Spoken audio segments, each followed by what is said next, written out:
Namaste. Good evening, everybody. I very heartily welcome all of you to Nrityabodha, Dance and Culture Academic Lecture Series 8. This fruitful series has been organized by Ms. Varada Dhekne, founder of SPARK, that is Svarada Performing Arts and Research Center, Pune. We are about to begin with the second lecture of the 8th Nrityabodha series, which will be in continuation to yesterday's topic, that is Natyotpatti. Tripathi sir, once again, I welcome you to Nrityabodha. Before we move ahead, please allow me to repeat the instructions. Kindly make sure that your audios and videos are put off for the flow and conduction of the lecture.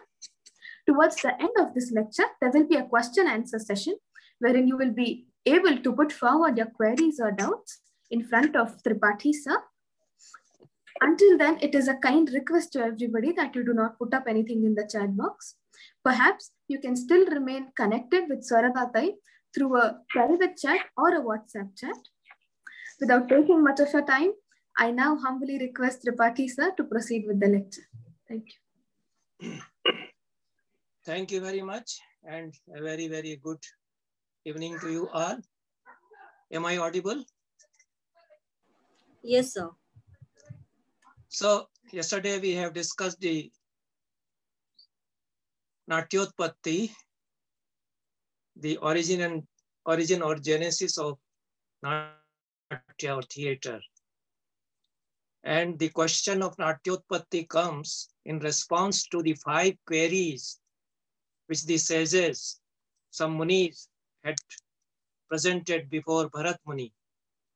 So the questions, 5 questions like how Natya was born, for whom it was born, and how many components does it have, and how is it performed, and how is it authenticated. These were the 5 questions. So Bharata Muni replied to these 5 questions, and he will also be addressing these 5 questions in the subsequent chapters.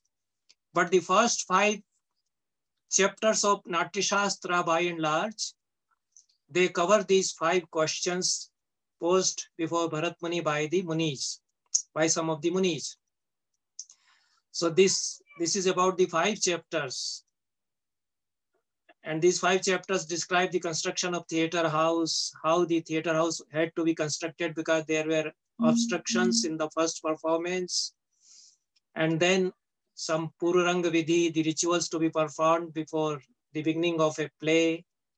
And Rang Devat Pujan, the worship to the deities which are enshrined in the theatre house. And Karnas and Angharas, that is Nritta, because Keshiki is incorporated, so dance is incorporated in theatre. So dance chapter, that is the 4th chapter, that also occurs. So all these 5 chapters addressed to the queries raised by the Munis. In the 6th chapter, again the Munis come out with 5 more questions. So there is a set of 5 questions in Natyashastra. There is a game of number going on in the text of Natyashastra, that there are 5 questions presented before Bharat Muni again and again. And there are so many 5 things like 5 sandhis, 5 avasthas, 5 artha prakritis, 5 arthopakshepakas, etc., etc. Because there are 5 panch mahabhutas and there are 5 stages of creation, etc. So this is a rhythmic pattern that Natyashastra follows. Yesterday we were discussing in what respect our theatre differs from the other traditions of theatre, European theatre or the realist theatre or the modern theatre. So we have the rhythm of life. The rhythmic patterns occur in the structural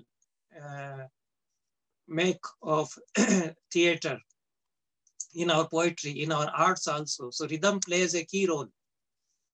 So there are 5 questions. In the structure of Natyashastra, even in Shastric text also, the rhythm of number continues, the unity of numbers, that these are 5 things, these 5 categories, they continue. So many 5s are there, so many 4s are there. So again, there are 5 questions. The Munis present 5 questions before Bharat Muni. And the 5 questions are, because rasa has been discussed. When the first performance was given, Bharat Muni says that everybody was pleased. They had rasa swada, something like that. Bharat Muni had already said. So now the Munis come to understand that rasa is something very important. So they asked 5 questions about rasa. What are the rasas? And how they attain rasahood, how rasa is manifested, how rasa comes out in theater. These are the 2 questions. What are the rasas? How rasa comes out? And what are the bhavas? And what is the relationship between bhava and rasa? Whether the bhavas lead to rasa or rasa generates bhavas. So these are the 4 questions. And the 5th question is, what is sangraha and what is karika and what is nirukta? Taken together about these 3 categories, they ask one more question. So this makes a set of 5 questions. Yesterday, somebody had asked what is karika, or what is the difference between karika and shloka.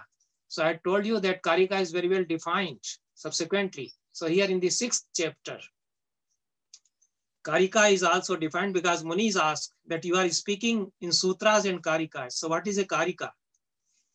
So what are rasas, how they are generated, what are bhavas, what is their relationship to rasa, and what is sangraha, karika, and nirukta. These 5 questions they ask. So the question of sangraha comes here. Okay, and what is karika? That question also comes here in the set of these 5 questions. So this Natya Sangraha we will be discussing today, because dharmi, which is the topic of discussion for today, is a part of Natya Sangraha. Sangraha is the enumeration of categories in nutshell. Either at the end of discussion, you summarize that these are the topics which we have discussed. This is Sangraha. Or as an introduction to any discussion, also you summarize that these are the topics we will be discussing. So that this is called Sangraha.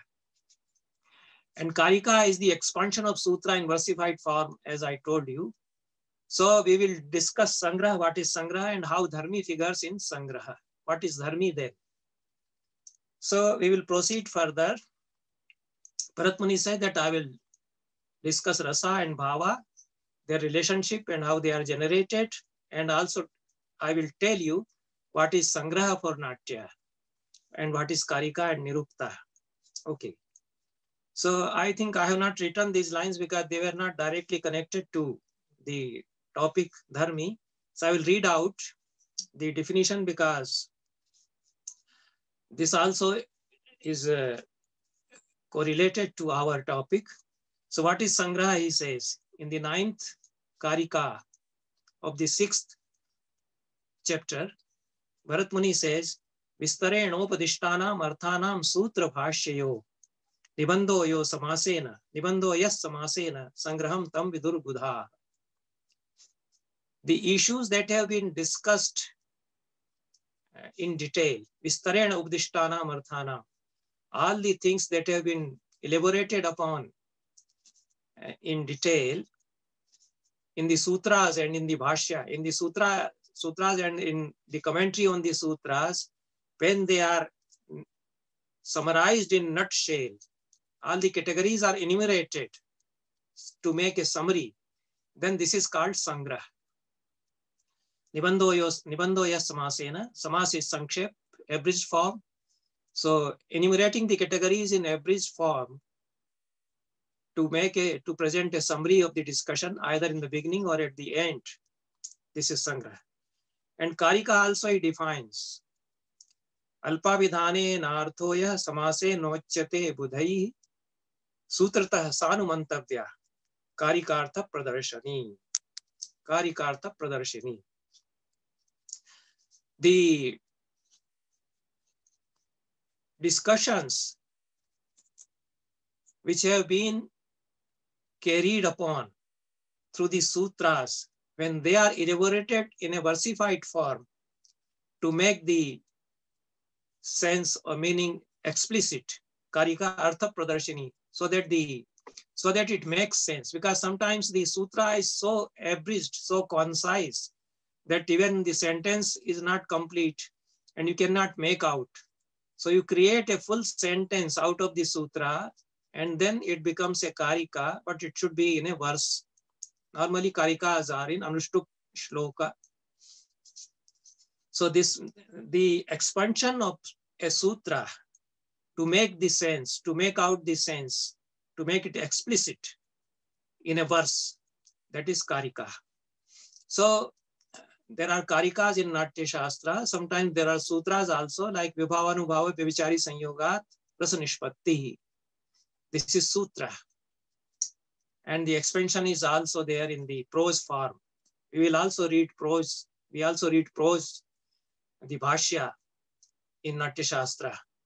So there are layers of text in Natyashastra, textual layers, sutra, bhashya, karika, anuvansha shlokas, the shlokas which are handed over to Bharat Muni through generation to generation. So Natyashastra is a complicated text that way. So karika is defined this way.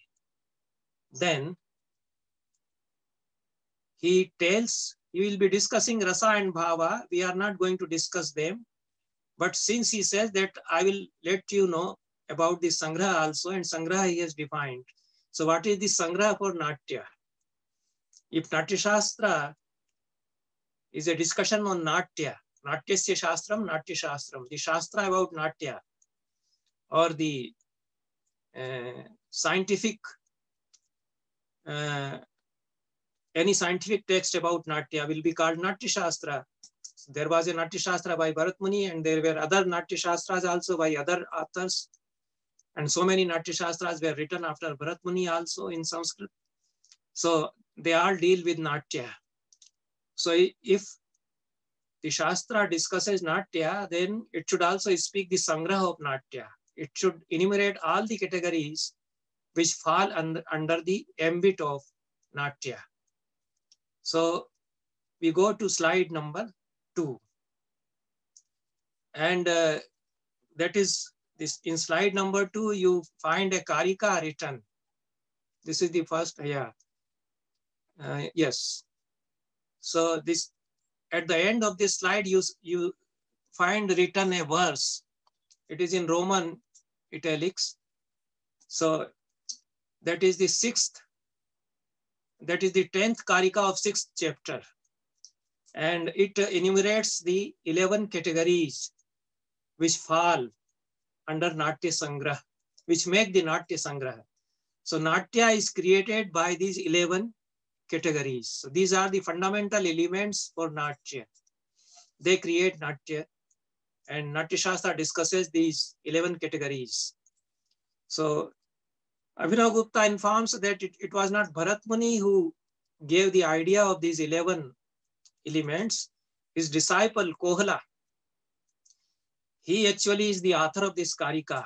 And Kohala also wrote a Natyashastra, which is no more available to us. Kohala was a worthy disciple of Bharat Muni.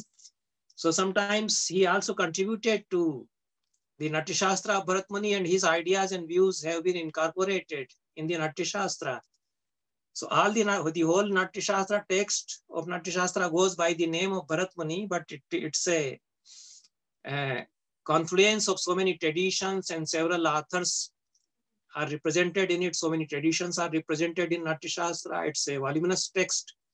So Kohala's idea of Sangraha is also taken care of in Bharat Muni's Natyashastra, and this karika was given by Kohala. Otherwise, you can forget about Kohala. We are concerned with Natya Sangraha. So the 10th karika of 6th chapter says, Rasa bhava yabhinaya dharmi vritti pravrittayah siddhi swaras tatha todyam ganam rangascha sangraha. This is the sangraha. And what is the sangraha? It enumerates some categories. What are those categories? Ras bhav abhinaya dharmi vritti pravritti siddhi swar atodya gan and ranga. These are the 11 categories. And this creates the idea of a comprehensive idea of theater, Natya. in Bharat Muni's tradition. There is a well-known theater director of 20th century, Bertolt Brecht. So he talks of total theater. We need a total theater, he says. So the Greek tradition of theater is not satisfactory for me, he says. So I will create another idea, another kind of theater which is more comprehensive. So I will mix tragedy and comedy. I will mix music and songs and folk songs and everything I will experiment with in my theater, he said. So Bharat Muni had already more than 2000 years before Bertolt Brecht, 2500 years before Brecht, he gave a very beautiful and a more comprehensive idea of complete theater, total theater, because these are the essential elements which create a very large spectrum of theater. And those who are dancers, they should also understand these categories because they also use all the categories of the Natya Sangraha. So Rasa, Bhav, Abhinay, after these three categories comes Dharmi. So Dharmi occupies almost a central position in the 11 fundamental elements. And Rasa is the most important element, so it is enumerated first. And it is enumerated first, it comes number one in the order of these 11 categories, because everything begins from Rasa. Bharat Muni says, in this very chapter, in the 6th chapter, he says, Nahi rasadrite kashchidartha pravartate. Nothing proceeds in Natya without Rasa. When a poet is writing some poem, some dramatic piece, a Nataka, he has Rasa within him. That Rasa oozes out in the form of a script or poetry. Unless he has Rasa within, in the form of a creative urge, he won't be able to compose. The Nata or the dancer who is presenting theater or dance or drama, he or she also has Rasa within him in the form of a creative urge to create theater. So Rasa lies behind everything, whatever is done in drama. So therefore Rasa is enumerated first. From Rasas comes Bhavas. Bhavas are defined on the basis of Rasa, and Abhinayas are defined. Abhinayas proceed as per Rasa and Bhava.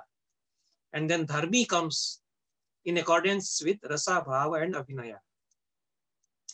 Then Dharmi, in accordance with Ras, Bhava, Abhinaya and Dharmi, Prattis and Prattis are practiced, so they create theater. These 5 elements are very, very much internal elements, you see. They are inherently involved in the creation of theater.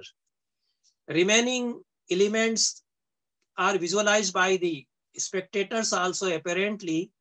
Siddhi, whether it is Manushi Siddhi or Devi Siddhi, Swaraj, the notations of music, when the background music is given, so the audiences listen to it. Atodhya, percussions, Gan, songs, and Ranga, the theater building or stage.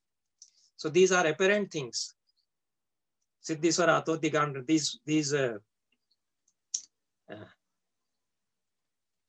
5 things. And the 6 categories in the line 1 and 2, that makes the first line of Anushtup. They are very much internal and inherent things. So Dharmi is one of them. Dharmi is the core of theater, you can say. So we will not discuss the other 10 categories. They are very much important. So you can have 11 lectures on these, one by one, on these 11 categories. They are essential components of theater, but Dharmi we are discussing today. So what is Dharmi? Before discussing the idea of Dharmi, I have told you that all these 11, you can remove this slide. So all these 11 and you can better show me. I also want to see myself on the screen.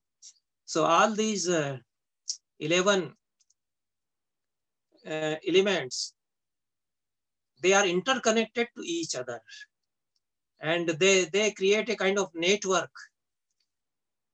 And it is such a complicated network that you cannot define the order from whom which is proceeding, whether all the categories are coming out of rasa, because rasa comes in the end also. Audiences realize rasa. So Bharat Muni gives the example of seed and sprout and tree and branches and fruit to explain the interrelationship of all these elements. So there is a seed in the beginning. So the rasa is seed. Then that seed sprouts and it comes out in the form of a plant. There are branches. So these bhavas and all the other elements, the leaf and flowers and fruits, they come out. The fruit has again juice or rasa. So in the end also there is rasa, and that fruit has seed again. So that seed again you can sow and have the plant again, have the tree again.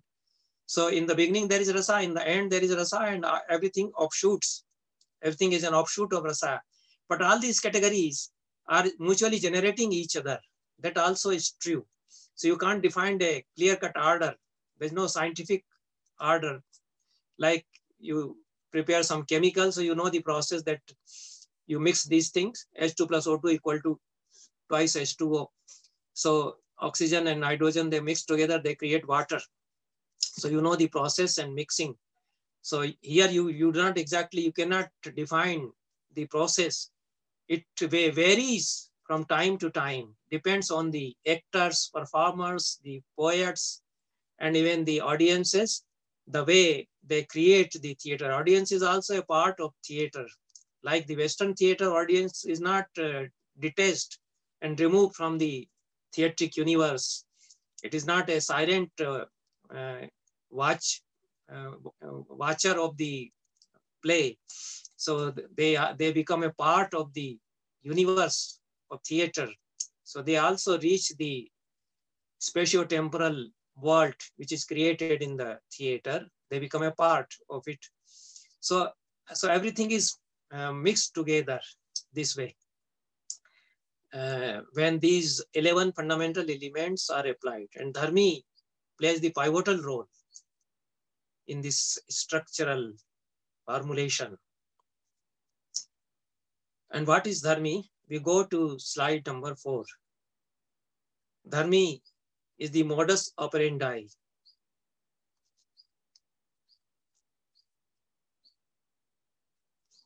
without which various concepts and aesthetic principles cannot be put into practice.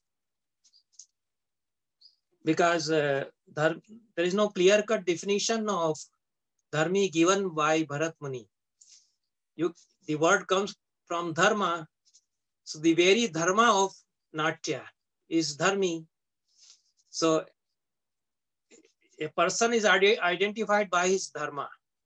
Dharma not in the sense of religion, like Islam religion or Christianity or Hinduism in the restricted, narrow sense of the term. But dharma is something which defines a person. A person is known by his dharma, his swadharma. Therefore, Gita says, Swadharma nidhanam shreya paradharmo bhayavaha. A man should remain seated in his swadharma. He has his swaraj in his swadharma. He is known by his dharma. So Natya is known by Natya dharma. And that Natya dharma, the manifestation of that Natya dharma is dharmi.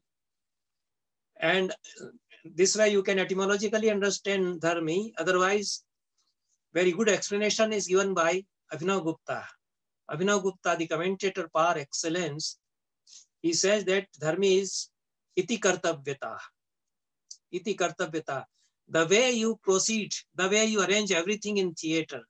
So everything is assembled and put in the theater idiom through dharmi. So dharmi gives you the idea how to create the language and idiom of theater. That is the dharmi. Otherwise, rasa is there, bhava is there, and vrittis, pravrittis, siddhi, swarato, digan, rang. Rangmanch, theater house, all these things are there, but they are reshaped together. Their assembly is shaped and given a theatric formulation and idiom with dharmi, with the application of dharmi. So therefore it is explained as iti kartavyata, generalizing the mode of performance. And okay, we remove technical practice is not the very correct translation. It involves the technical practice also, but it is the search for the idiom of theater, the way theater would differ from other behaviors in the world. So something which makes theater a theater, something which makes the dance a dance. Otherwise, dance postures you are using in your day-to-day life also, you are making hand movements, but that may not be the dance as an art. So you have to find your own language and idiom for dance also. So you have to find in the same way your language and idiom for Natya also. So Dharmi would give it.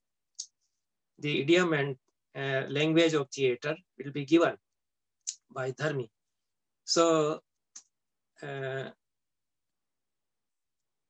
okay. You can go to slide number 5, very small sentence I think is there. Dharmi embodies within its fold the philosophy and aesthetics of art, as well as channels through which they materialize. Both these things. It is not simply the technical practice,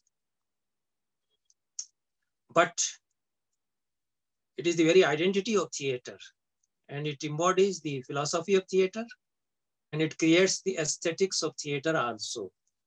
So Dharmi is the key concept amidst all these 11 fundamental elements. All the elements are very important, not that rasa is not important. Rasa is the samam bonam. It is the most essential category. Without rasa, nothing would happen. But dharma is something which leads to the search of theatric idiom, and it creates the theater. And it involves the philosophy of theater, the philosophy of art and its aesthetics. So you can remove this slide. Now, we go to slide number 6, and Bharat Muni says, is it? Yes, perhaps this is. So Bharat Muni says that there are 2 types of dharmi. In the very 6th chapter, where he has enumerated Natya Sangraha, he has given the varieties of the each and every category also. That rasas are of 8 types and dharmi is of 2 types. So there he has said, Lok Dharmi, Natya Dharmi, Dharmi iti Dvividha Smritaha. Lok Dharmi and Natya Dharmi. These are the 2 types of dharmi. Okay. So you should remember that there are 2 types of dharmi, Lok Dharmi and Natya Dharmi. And then this 13th chapter actually deals with the topic of dharmi.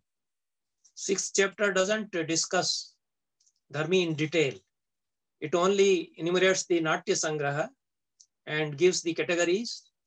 But the subsequent chapters deal with the 11 categories one by one, not strictly in order, because order cannot be maintained. But you can say that the whole Natyashastra is a treatment of the 11 elements of Natya Sangraha. Ras, Bhav, Abhinay, Dharmi, Vritti, Pravritti. And in my lectures, I show which chapter deals with which category. So that makes 36 chapters, beginning from the 6th chapter on Rasa, 7th chapter on Bhava, from 8th to 13th Angik Abhinay, 14th, 15th Vachik Abhinay, 14th, 15th, 16th, 17th and 18th also Vachik Abhinay, and then other categories. So all these categories subsequently are taken care of in all the 36 chapters of Natyashastra. So you can also say that Natyashastra is an exposition of the 11 fundamental elements of Natya or theater. And 13th chapter discusses dharmi especially. And 2 types of dharmis are defined in this chapter. Lok Dharmi and Natya Dharmi. What is Lok Dharmi? So the definition of Lok Dharmi is Subhao bhavopagatam shuddham tu avikritam tatha.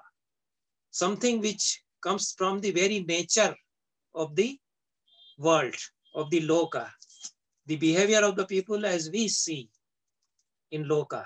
When we render that behavior into theatric practice, we make the anukriti, we remake or represent that behavior as it is, as we find it, then it is Lokadharmi.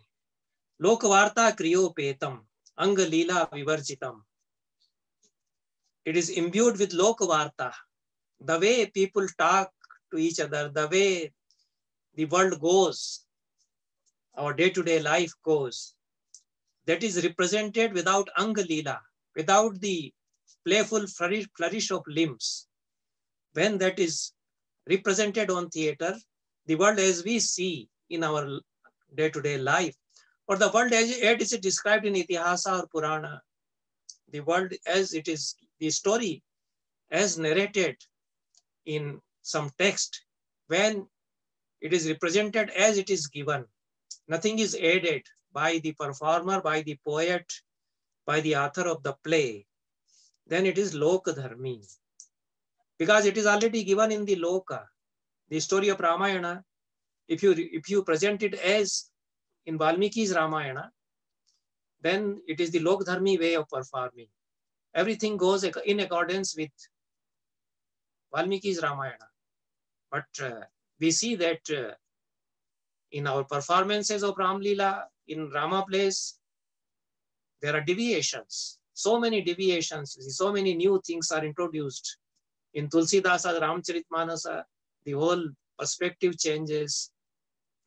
Hanuman becomes a Bhakta Shiromani. Hanuman is one of the most intelligent persons in Valmiki's Ramayana. He is a giant of intellect and a scholarly person. And he becomes a devotee of Rama in subsequent Ram Leelas, in Ramayanas. So these are the changes. So all this forms the ambit, comes under the ambit of Natya Dharmi.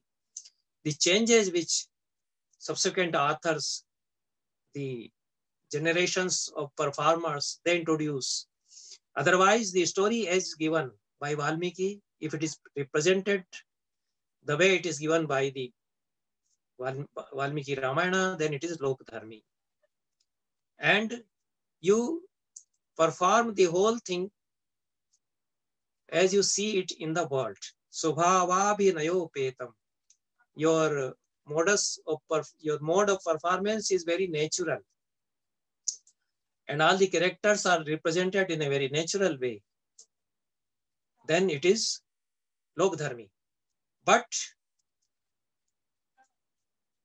if you deviate, then it is Natya Dharmi. You can remove this slide. And Abhinav Gupta, you can also show me. Abhinav Gupta says that when a poet also describes the happenings of the world as he has seen, then it is Lokadharmi in the dramatic piece or in the poem also.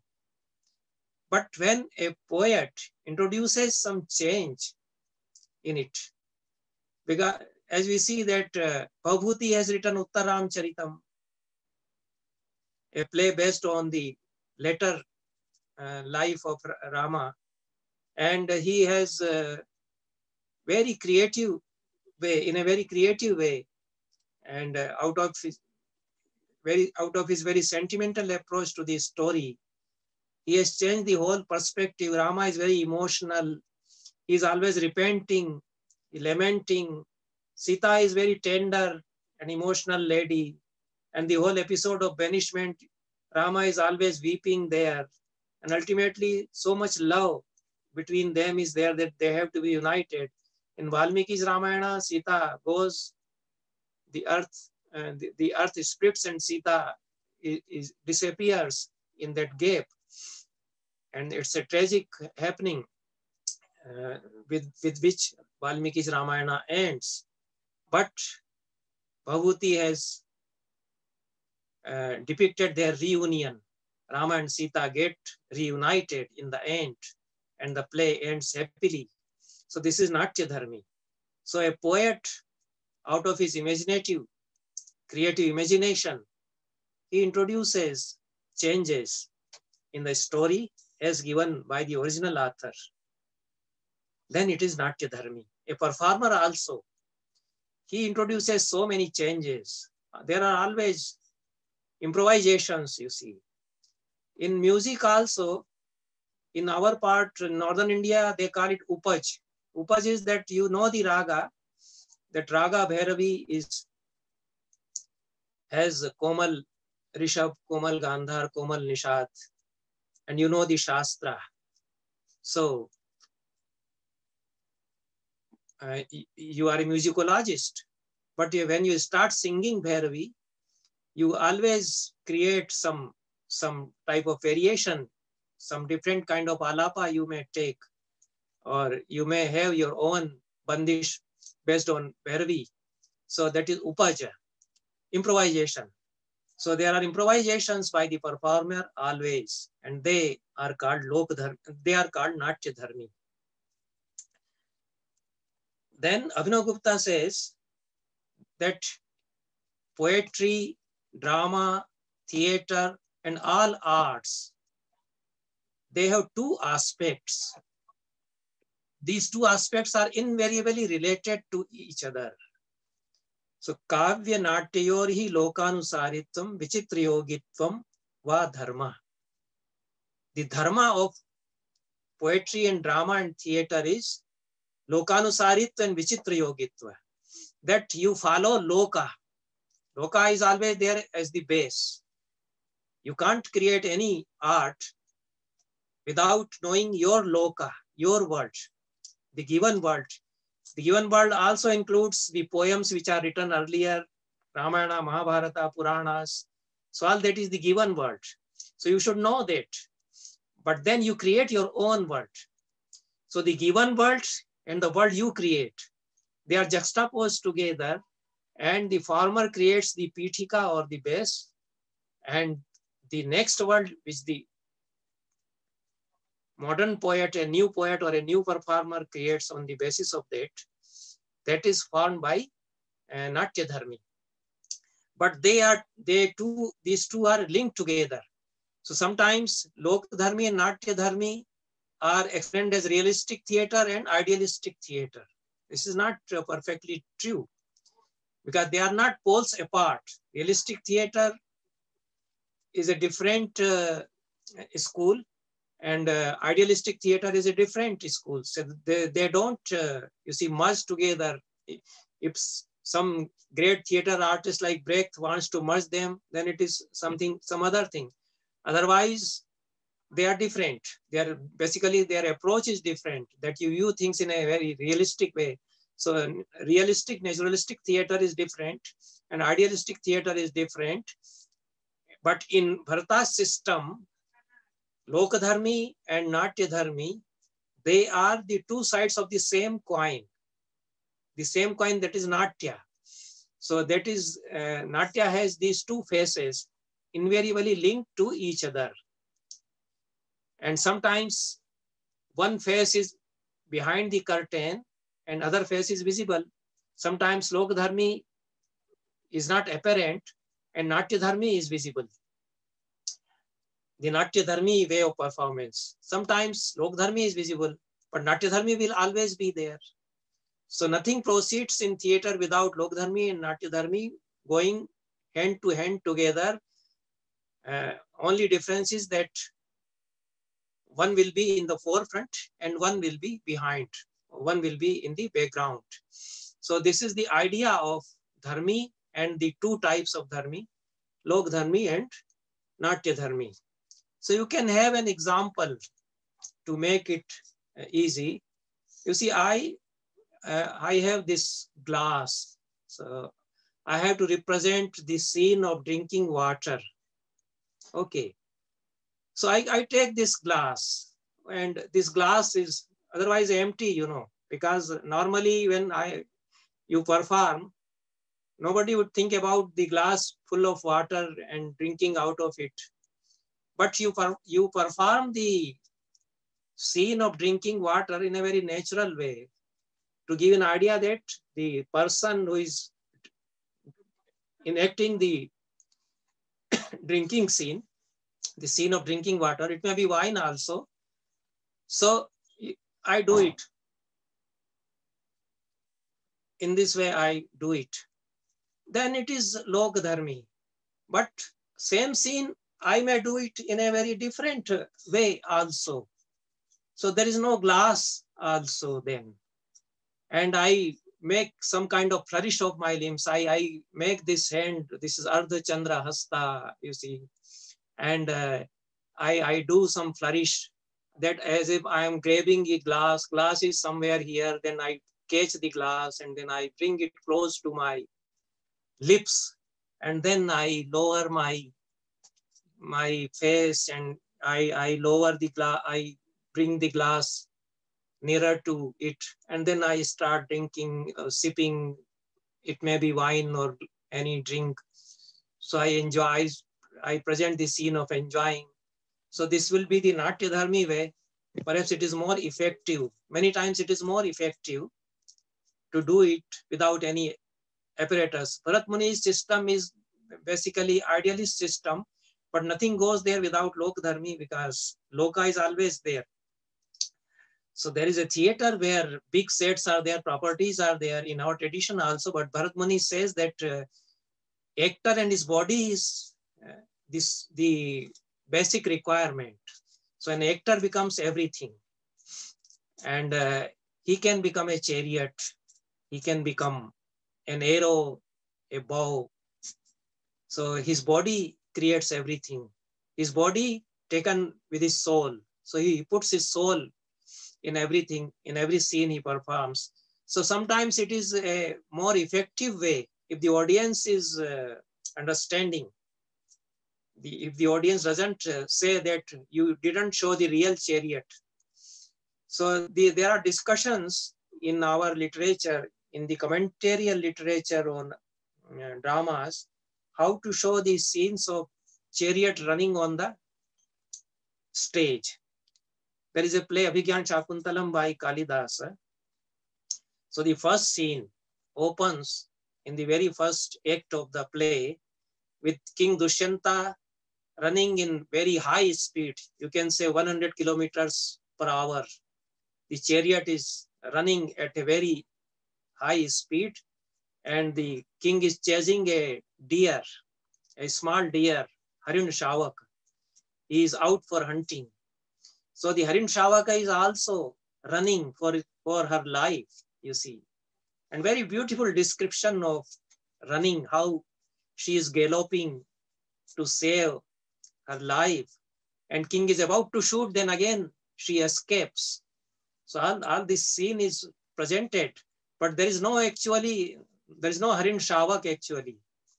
You can't show on a stage of 32, on a stage of 16 by 8 hastas, you can't show a deer running at a high speed. You can't also show a chariot. So it will be ridiculous. And people will be laughing if you create a chariot by cardboards or woods and somehow try to run it. So it won't work the way the poet has designed the scene. So you have to do it with your body. So there are gatis and charis and the hand movements and gestures through which you create the whole scene of the chariot running at high speed. And the deer also. The actor seated on the chariot, he himself would become the deer being chased. So everything is done by the actor through his body.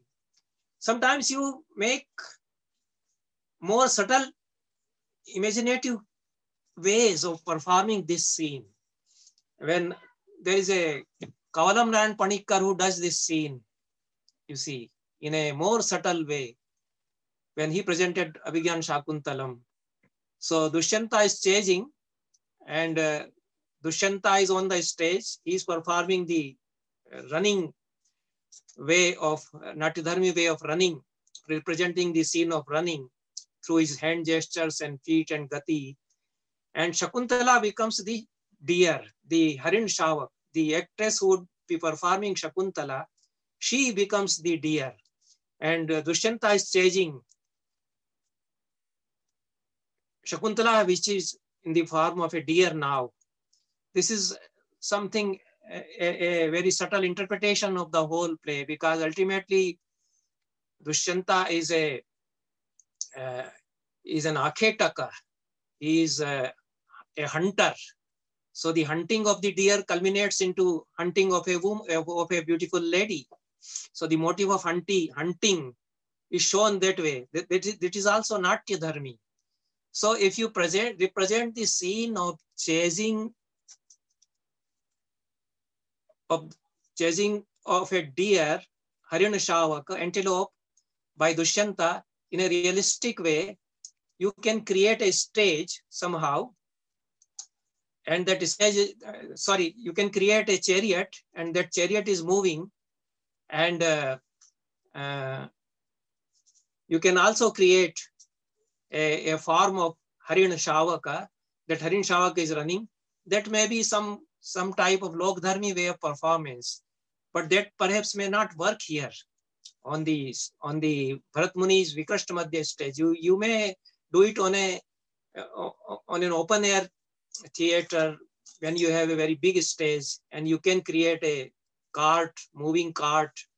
So you can show it. You can also show it in a beautiful way through Lok Dharmi Paddhati. Not that Paddhati is completely ruled out, but a more beautiful and subtle way perhaps would be to do away with all the external properties of creating the chariot physically and showing the deer also in a real manner. So you do it in a Natyadharmi way. So the Natyadharmi way, perhaps in Bharata's systems, creates the whole aesthetics, the beauty of it. And Lok Dharmi remains in the background as the Pithika of it. So this is the idea.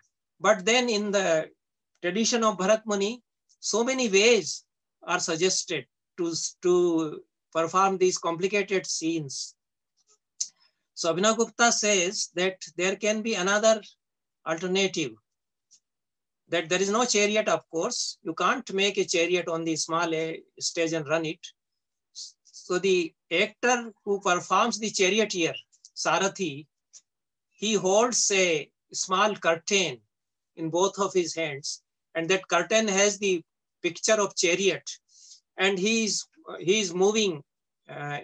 He is doing the gati of Rathastha. That gati is described by Bharat Muni, how you will perform the Rathastha gati. So he or she, that charioteer, the actor who is performing the charioteer or Sarathi, holding that small curtain with a picture of Ratha in his hands, and he is moving with his hands, making some kind of gesture of that Ratha in the picture, moving ahead. That also is the way. That also will be the Natyadharmi way, because that is not the actual physical Ratha you are showing. So many Natyadharmi has immense possibilities. You should have imagination. Your creative imagination can evolve hundreds of possibilities of creating one simple scene, whether you be a dancer or whether you are a theater person. You can have all sorts of ways of creating a scene, deviating from the realistic. You just apply your imagination. And sometimes our acharyas are suggesting, our commentators of Sanskrit plays also, they are discussing how these scenes can be performed in an imaginative way or through Natyadharmi way. So Abhinav Gupta says that these two aspects, Lokanusarit and Vichitra Yogitva, following the given word and transgressing it. So Anukrati of the given word and its transgression, Lok Dharmi and Natya Dharmi, they go together in theater, in every art. So in that way, the concept of dharma is applicable to all art forms. And a dramatist also, when he applies his creative imagination, he introduces several innovations in the play. So later, authors of Rama plays, you see, they have introduced several new episodes to absolve some of the characters from a blemish. So the Rama killing Bali, that scene is differently shown. Some of the authors of Sanskrit dramas, they have shown that Rama and Bali, they actually fight openly. And then Rama kills Bali. Bali challenges Rama, Rama comes out. So in Valmiki Ramayana and even in Tulsi Ramayana also, Rama is hiding behind the tree because he cannot, Bali is so powerful. He could vanquish Ravana, and he just pressed Ravana in his sides and kept him pressed when he was doing his worship. Such a powerful person. So he was given the boon that the person who comes to fight you in front of you, you will have half of his energy. You will just absorb half of his energy. So because of that boon, nobody could defeat him. Not even Rama could defeat him in face-to-face fight. So Rama had to go in hiding and remain in hiding and then shoot his arrow. This is the reality. This is the Lok Dharmi. But then to absolve Rama of doing this act, almost like a coward, the other authors have introduced changes in the story. And they say that, yes, Rama was so valiant that even with half of his energy, he could fight Balin and he could finish him. So this, because he was such a great Dhanurdhar. And several such introduced. Rajshekhara has written a play, Bal Ramayana. So in his play, when Dasharatha is ordering Rama for Vanvasa, he is not real Dasharatha. He is a demon in disguise of Dasharatha. And Manthara is in disguise of Shurpanakha. Shurpanakha comes in disguise of Manthara. And sometimes even Kekiki, even some demon enters into the body of Kekai, and it is not real Kekai who is asking the two boons that Rama will go in exile for 14 years and Bharata will be the king. So it is not the real Kekai. So all these very interesting imaginative episodes are introduced in Ramayana story by the later authors. So they all of them come under the ambit of Natya Dharmi. So whatever new thing is introduced out of a imaginative way in the story plot as given by the original author, by a later dramatist or a poet, Natya Dharmi, whatever new way of performance a performer designs, and every time he will have a new way of performing. When we saw the first performance of Kaulamnan Panikkar of Shakuntal, it was entirely different. He didn't have this way of chasing and Shakuntala becoming the deer. So in subsequent performances, he introduced these innovations. And so the play in performance always goes on changing because of Natya Dharmi. So if you do it in Lok Dharmi way always, that will be the same thing repeated again and again. But if you do it in a Natya Dharmi way, always there will be some kind of imagination playing and some kind of innovation coming out. So this is the Natya Dharmi and Lok Dharmi. And so many examples of Natya Dharmi are given by Bharat Muni and Abhinav Gupta, the commentator, to make the idea very explicit. So we can go to slide number 8. And there are some examples given here. It says that I have not written the original stanzas. The gist in translation is given here. So it says that the asides, Swagata, this is also a form of an example of Natya Dharmi. Because you have to perform Swagata, aside. But Swagata means a character thinking in himself. And when the play is being performed, that Swagata scene, the character speaks loudly. So he is to be heard. But that is Swagata. He is thinking. So what should I do now? Rama is thinking what to do, whether I should banish Sita or not. So it's long soliloquy by Rama. It is very loudly heard, loudly spoken and heard by the audiences. So Swagatas are spoken very loudly. But the audiences understand that this is the thinking of the character. He is speaking loudly, but it is his mind. In his mind, it is going on. So you make some gesture, you see gesture for Janantik and Swagata, they are given that Tripataka Karenanyan Apvaryantara Katham. So you make the Tripatak Hasta and you point out to other towards the other characters by Tripatak Hasta, so that there is a suggestion that they are not listening and you are speaking to yourself or you are speaking aside to only one character. The other characters standing on the stage, they are not listening. And Akash Bhashita, this is a very beautiful technique in Sanskrit drama. Perhaps in Western dramas, this is not there. So all the bhanas in Sanskrit play, amongst the Dash Rupakas, they are conceived and structured on the technique of Akash Bhashita. So there's only one character and he's talking to so many characters which are absent. And he's talking and he's listening to their replies also. So he says, where are you going? Did you say that I'm going to my house? Or did you say that you are going to visit the house of your beloved? Okay, how is your beloved? And when did you meet her? Did you say that I met her last week?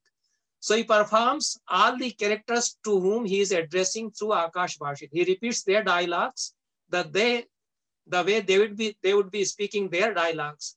And he speaks his own dialogues also. And he makes the presence of so many characters visible. So many invisible characters are made visible on the stage by one single actor. So this is Akash Bhashita, speaking in the sky, if you translate it roughly that way. And Apavarita, Janantik and Apavarita, these two are also the techniques of dialogue delivery in Sanskrit drama, that one character is speaking to the other and others are not listening. And they are talking to each other and others are not listening. This is Janantik and Apavarita. So typical hand gestures are made when the Janantik and Apavarita is performed. Then this Kaksha Vibhaga, imaginary zones, that you divide the stage in several zones. There is a zonal division. So this is garden, this is royal palace. I come out of this garden, or the king comes out of his royal palace and moves towards the garden. He makes some circumambulation, some rotation on the stage, and he reaches the garden. So this is the Natya Dharmi way. Otherwise, the garden is maybe half a kilometer away from the royal palace. So if he starts walking half a kilometer, he may take 20 minutes.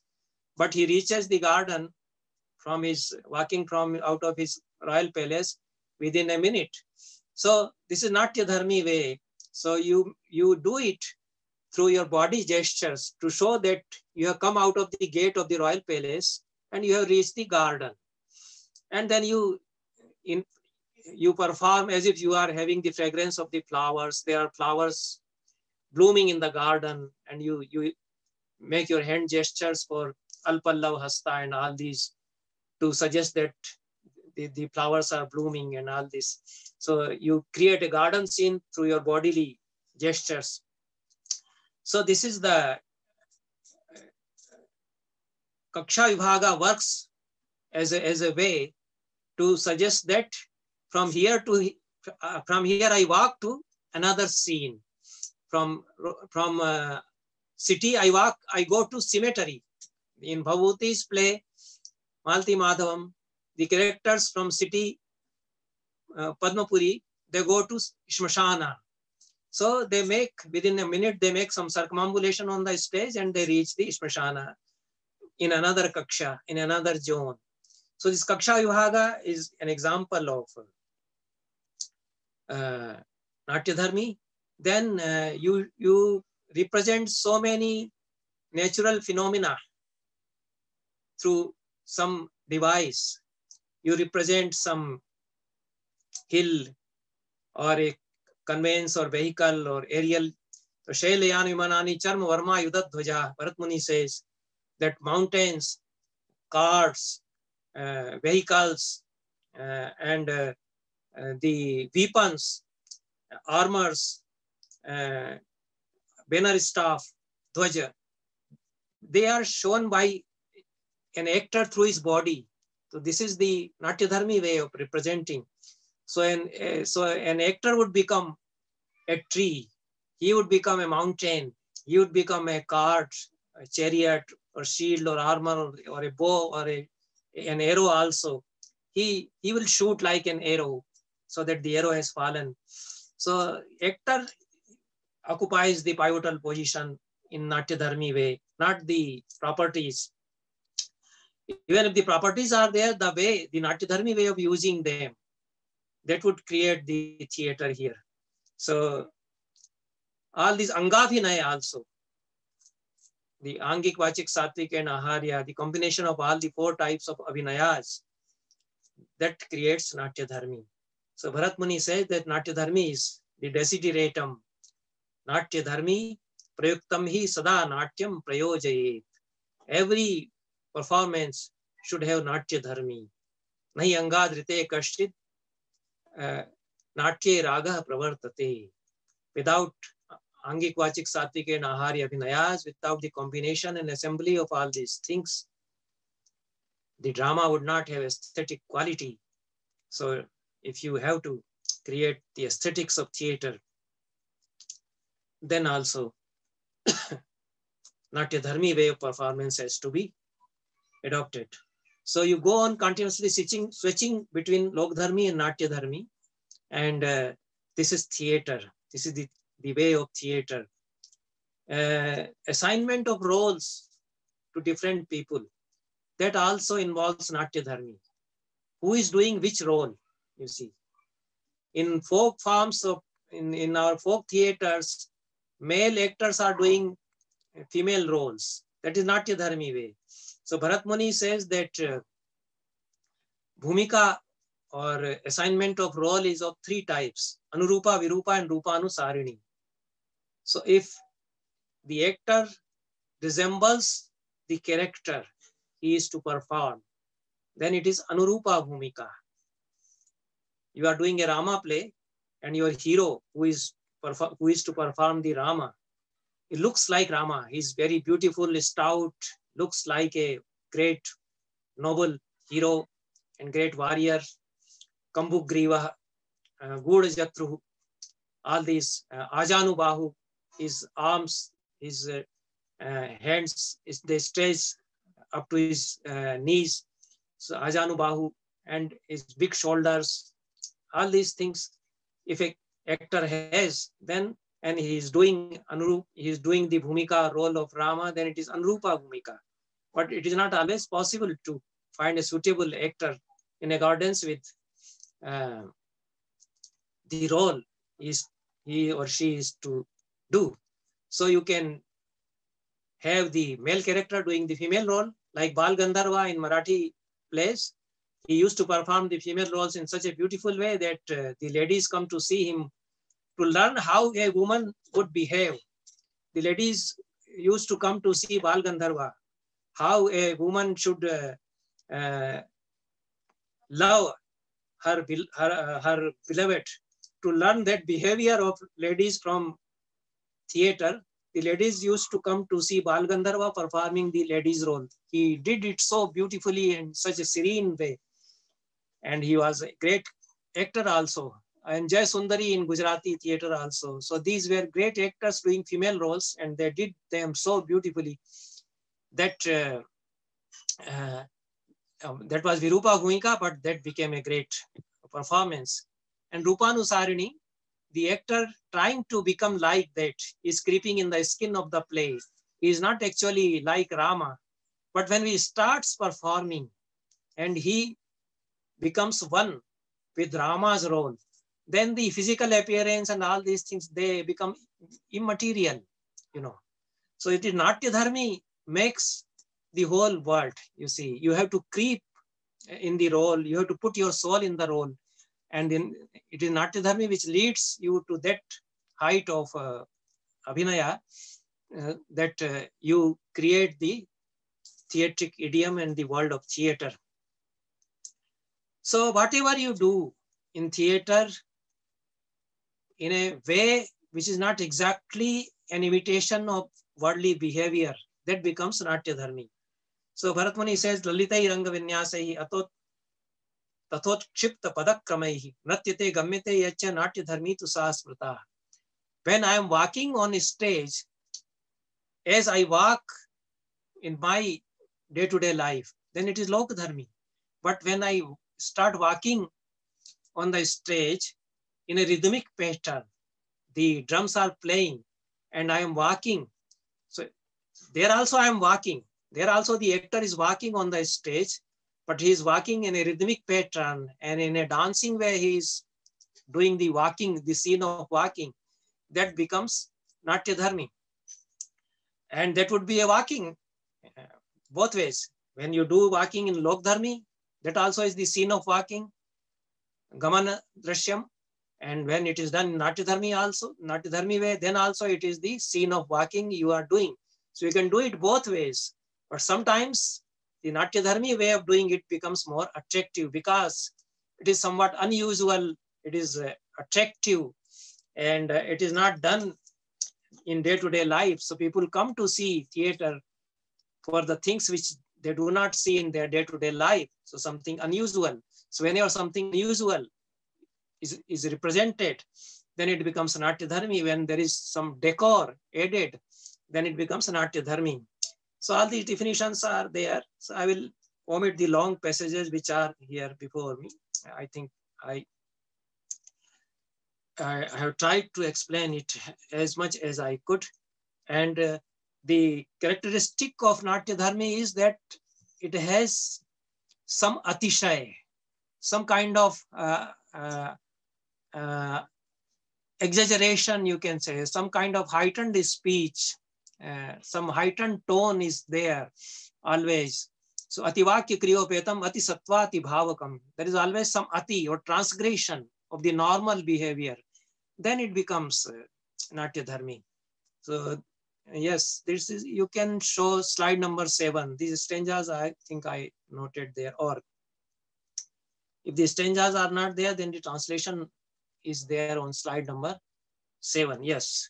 So the stanzas are there. Ativaki kriyopetam ati sattvati bhavakam lilangahara vinayam natya lakshana lakshitam sura lankara sanyuktam aswastha purushashrayam yadidrisham bhaven natyam natya dharmi tu sa smrita. The translation is written: if a play contains speech, activity, beings and extraordinary states, and it requires acting with playful flourish of limbs and conventional enunciation, it possesses characteristics of dance. Because whatever you do in normal life, you don't do it in a dancing way. If you eat and walk, you don't do it through dancing. But when you start doing it in a dancing manner, your body appears as if you are dancing, then it becomes Natya Dharmi.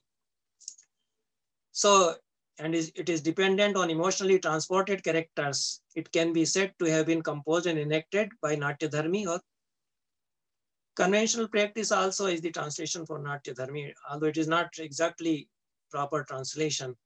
So then this exaggeration in his speech, actions and gesticulations makes Natya Dharmi. Okay, so when I had sent these slides, you can remove this slide. So when I had sent these slides, I remembered some very good stanzas which enumerate, you can remove this slide. So which enumerate, which explain in a very poetic way the idea of Natya Dharmi. So sometimes Abhinav Gupta has cited these stanzas, or other commentators have cited these stanzas. So one of the stanzas says, Tathyani darshayanti vichakshanaha. Atathyani tathyani darshayanti vichakshanaha. Very wise, creative minds, poets and dramatists and actors, performers, they can show the atatya as tatya. What is not a fact, they can show it as a fact. So what is not a deer, they can show it as a deer. A human being becomes a deer, a harina, and he is not actually a harina, a deer. So atatya becomes tatya. And people, when they see the play, they just believe that it is actually a deer running for his or her life. The example is given from the art of painting. Samaya nimnonnataniva chitra karma vido jana. A good painter, he depicts a plain canvas having shades, concaves and convexes, having 3 dimensions, having 2 dimensions in a painting. So the canvas is flat, it is even, or the wall on which some painting is done. But when you look at the painting, it appears in 2 dimensions, in 3 dimensions. There is a modern art of representing one-dimensional way.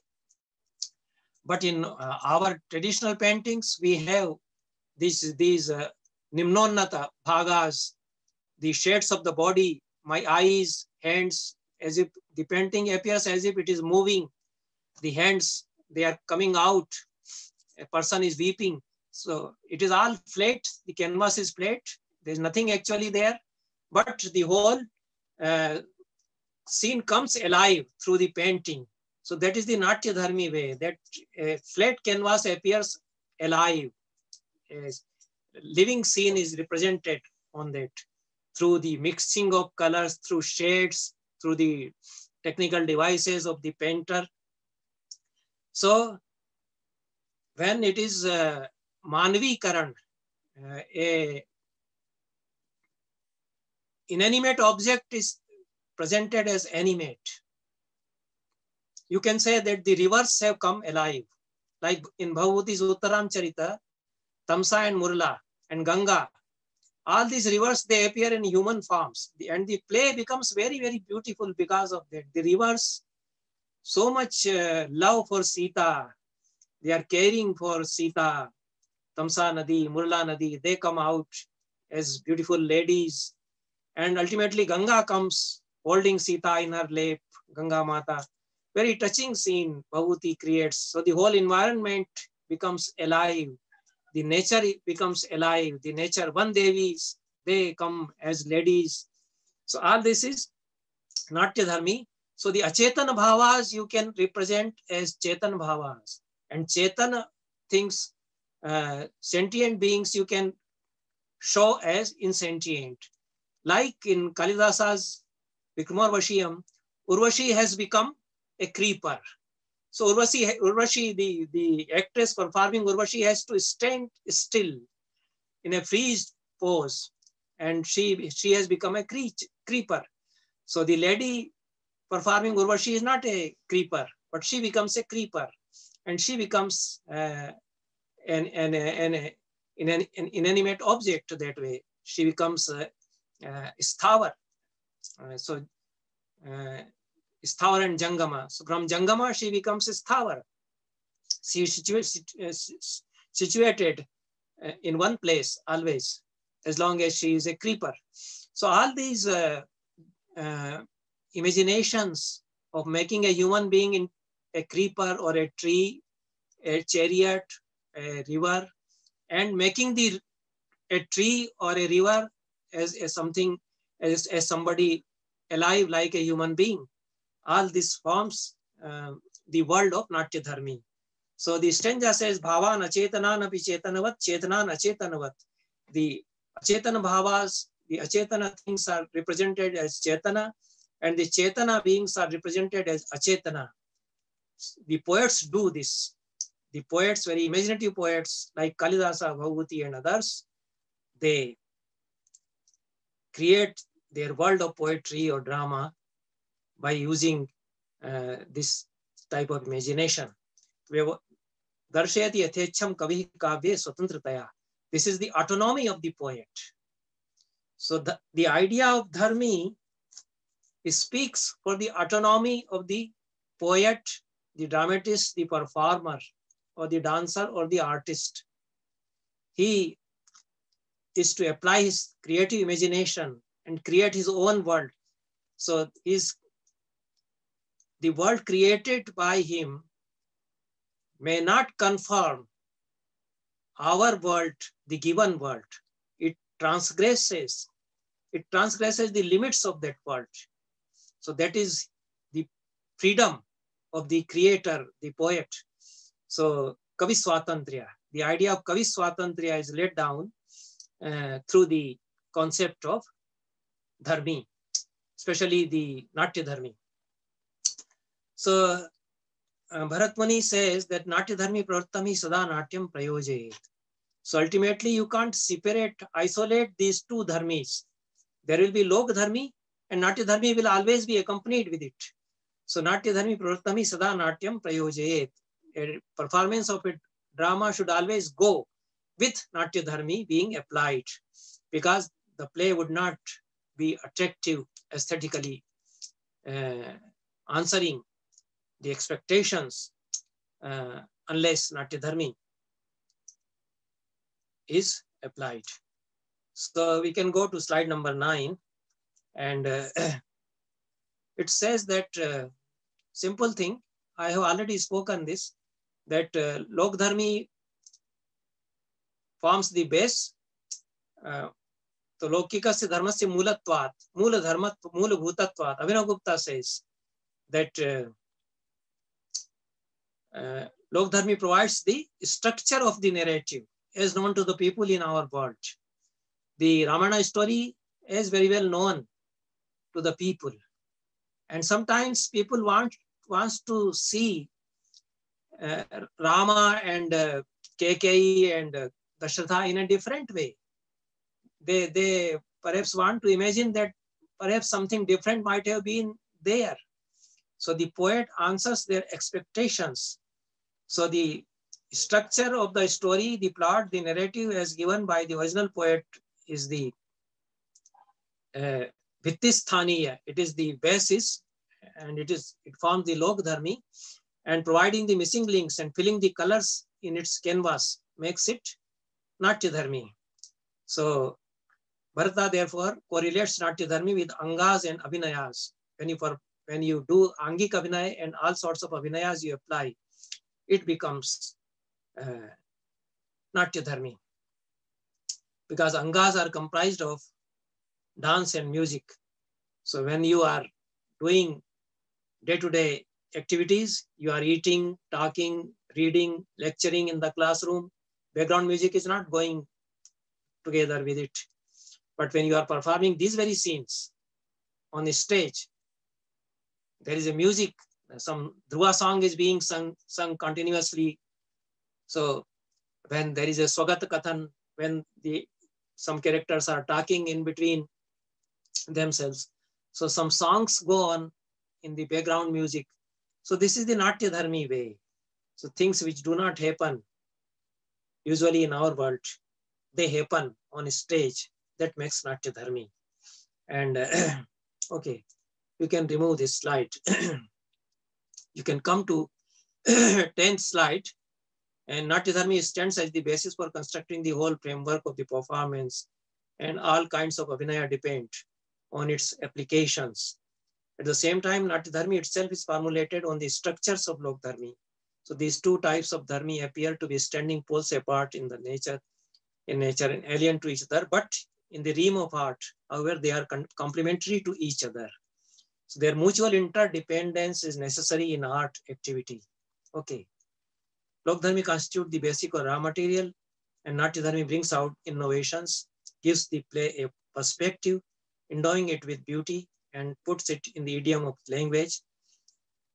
language of a particular performing art. Therefore, Bharat Muni says, Bhavo Lok dharmi tu vibhavo natya mevahi. Very beautifully, he explains the distinction and invariable link between Lok Dharmi and Natya Dharmi. Lok Dharmi is Swabhava and Natya Dharmi is Vibhava.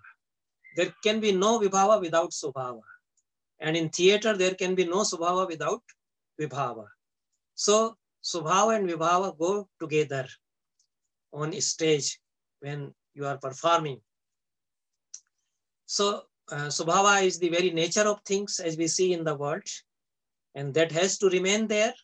And Vibhava also comes when you present that nature, that Swabhava in theatric idiom. So in the yes.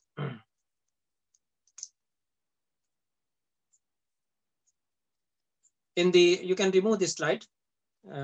In the world of art, Swabhava and Vibhava are linked together when they explain the rasa theory. They say that the things which we see in the world, Karan, Karya and Sahakari, when they are represented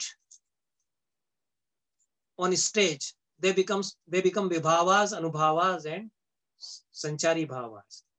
So the same phenomena which we find in the world, that there are lovers, they love each other. But when we see two lovers meeting in a park, actually in our life, we don't have rasa realization. We may be dismayed if we are very, if we are of a very Platonic attitude, we have very Puritanic attitude, and we see young boys and girls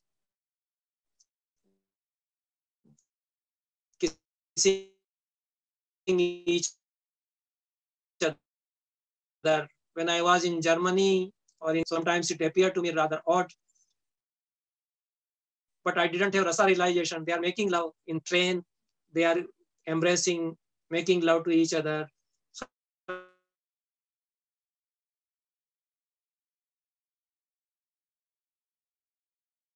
I didn't have any rasa realization. I was rather either amused or entertained.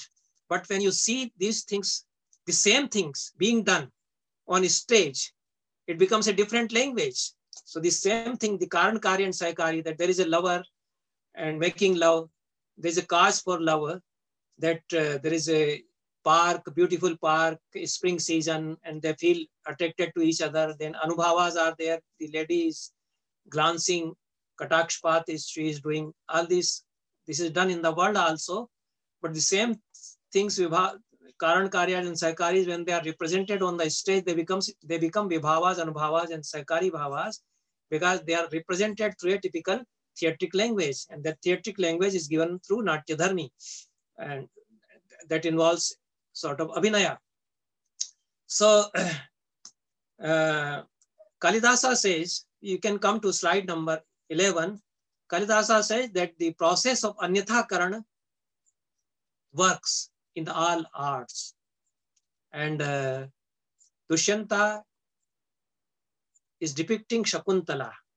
Dushyanta had forgotten Shakuntala, and when she came to Hastinapur to be united to him, he ridiculed her and humiliated her, because of Durvasa's curse, he could not recognize her. But when the memory came to him, when he saw the lost ring and the memory came back to him, he started repenting, and then he is so much pained, so much full of memories. The Viraha Drashya is there, and then he's making the painting of Shakuntala. So he's making Shakuntala as he saw actually. He's trying to recollect. But when he makes the painting, he says that it has become different than the Shakuntala I actually saw. So he says that I'm doing Anyatha Karana. Whatever I saw, I paint it in a different way.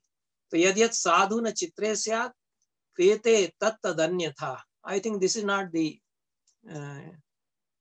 we have covered this. Okay. So he says, it was slide 11 perhaps, and Yad yad sadhuna chitre syat krite tat tadanyatha. Dushyanta says, whatever that didn't fit in the painting, which was not appearing proper in the painting, I'm making it in a different way. So I'm always deviating. So by deviating, I have created a different type of scene. This is what Dushyanta, as a painter, he says. So the basic fundamental theory of art, that it makes anyatha karana. It represents things in a different way. It creates a different world than the given world. In all art forms, this goes on. And in Bharata's Natyashastra, this anyatha karana is called Natya Dharmi. So, yes. Okay.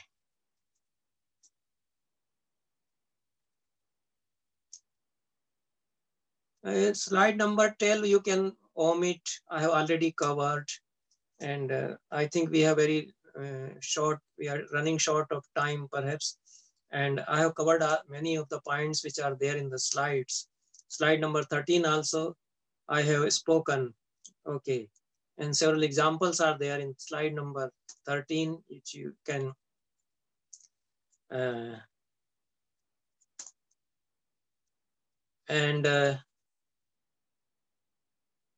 yes.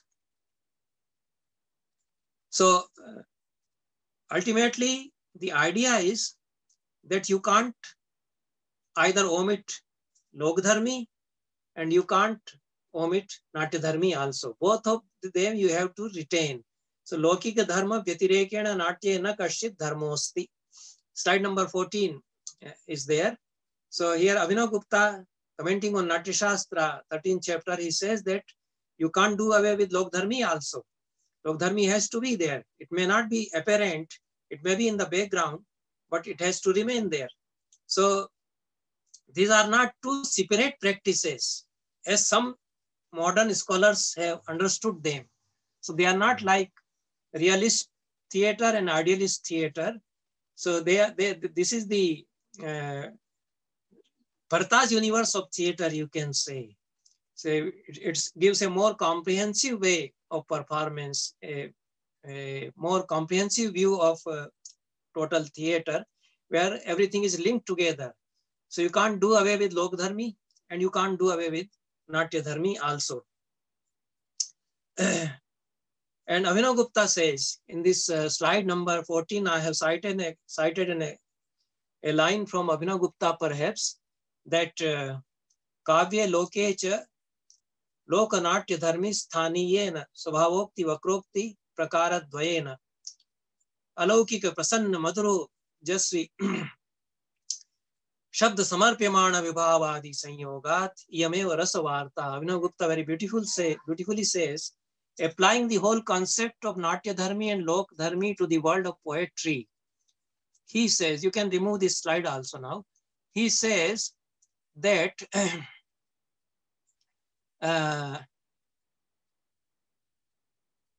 these two concepts of Lok Dharmi and Natya Dharmi, they become Subhavokti and Vakrokti in poetry. So what we understand as Subhavokti in poetry is actually Lok Dharmi as defined by Bharat Muni, and what we understand as Vakrokti in poetry is Natya Dharmi as defined by Bharat Muni. So these are the percolations of the theory of Dharmi in poetry of art. Sometimes they have given different names, but the idea remains the same, that when people speak in a natural way and a poet describes any scene as it happens in the world, that is Subhavokti. Subhavokti is a very beautiful alankara in our poetry. The concept of Subhavokti, it creates a theatric world of its own. But then sometimes you have to transgress that Subhavokti, and a different kind of language you adopt. So the way people in day-to-day life, they don't speak the way, you make them speak in poetry. So from where you are coming, this is normally the question you ask somebody. But in Kalidasa's Abhigyan Shakuntalam, Anasuya asks, Katamo Desho bhavata virah paryutsuki krita, which is the country which you have made virah paryutsuk, very much bereaving because of your separation. Which country you have made sorrowful because of your virah. This is how she asked Dushyanta. So the normal question, Swahokti way would be, where are you coming from?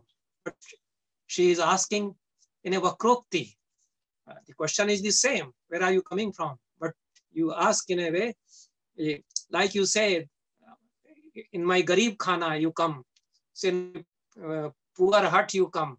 I am living in a good house, but I say that this is my hut. Hamara chota sa jhopda ityadi. Something like that I say.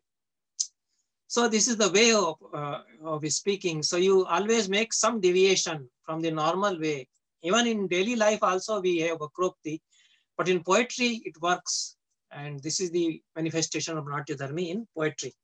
So I think we can cover almost all the points. The last point was that some of the great theater directors, modern theater directors, also think the same way as Bharat Muni has said. Bharat Muni has propounded the idea of Natyadharmi and Lok Dharmi. So I have named some great theater directors and their works I have cited, but we don't have time to cover them. And I would, if I find out the citation from Rabindranath Tagore, I would finish by citing him. There are theater directors like Adolphe Appia, Grotowski, Stanislavski, Brecht, and Artaud from France. He's a great theater director, and sometimes he comes very close to Natyashastra techniques of performance. So they are applying the idea of Natyadharmi also. Their language of their theoretical framework may differ, but the idea remains the same, that there is a transgression and the theatric idiom is different. So we must free theater from these props. Adolphe Appia says, the assembly of so many external things, so many external devices. Our body should do everything. This is what they say. So this is coming close to Bharat Muni's idea of Natyadharmi. And Rabindranath Tagore, you see, he said that all external devices, they become a hindrance for the realization of the inner reality. This drop curtain and all the assembly of properties, they become rather hindrance for the realization of the sentiments, the core of the emotional world. So we must do away with all these things to search for our way of performance. So with this, I finish my lecture. And if there are any questions or comments, they are welcome. Thank you very much. Thank you very much, sir. Yes, we are open for question answer session. Please turn on the cameras and raise your hand for the question.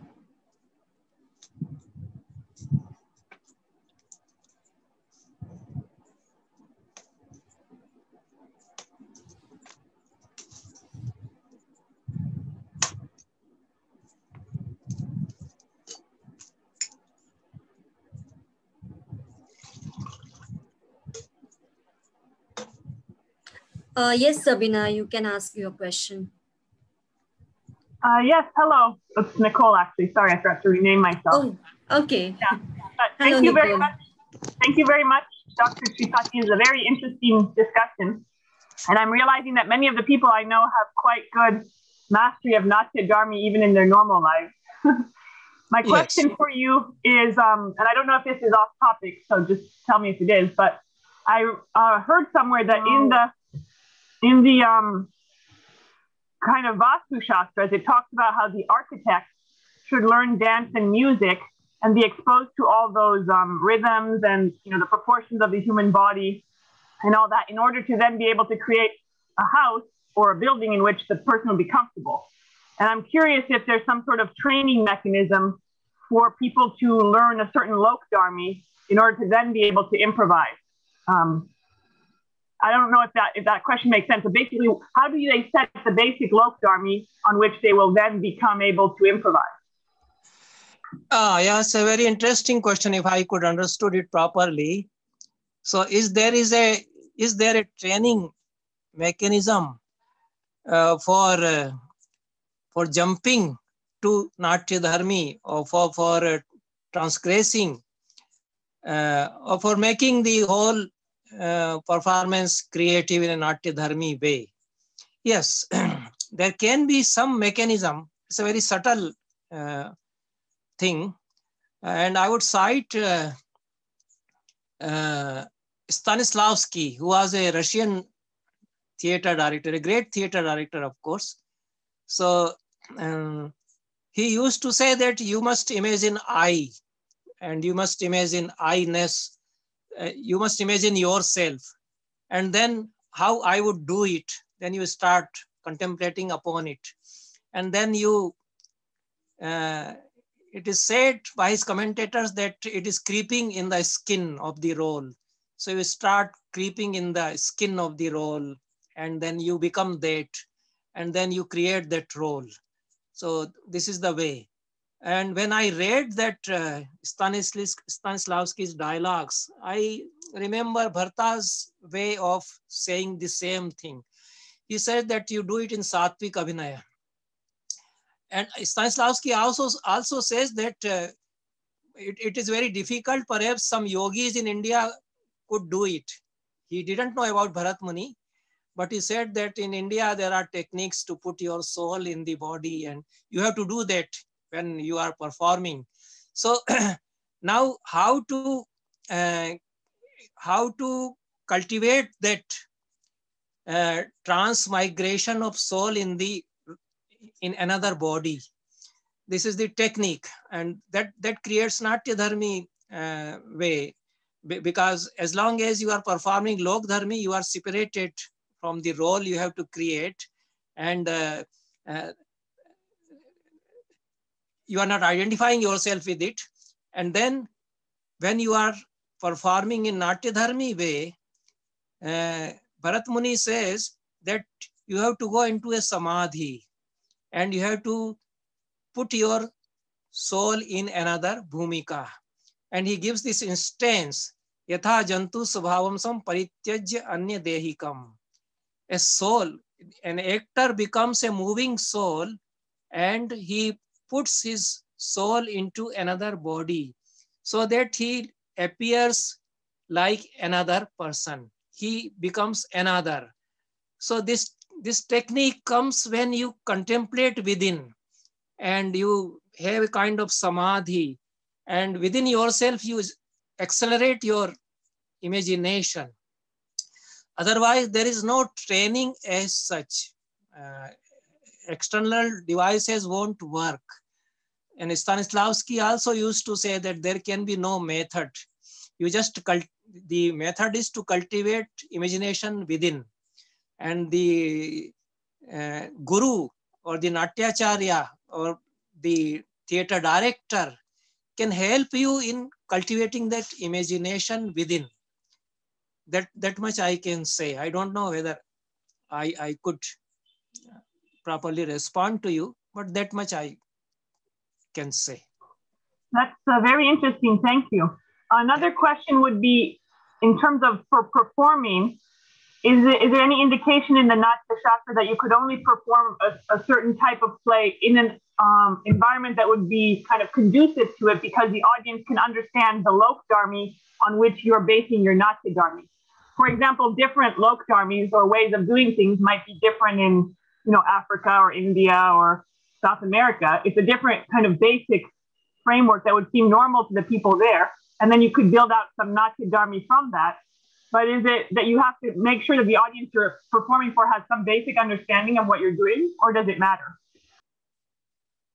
Okay, if I could understand you properly, Bharat Muni says that when the actors are performing in different regions, the modus operandi of the performance would change. Even application of Natya Dharmi and Lok Dharmi would change.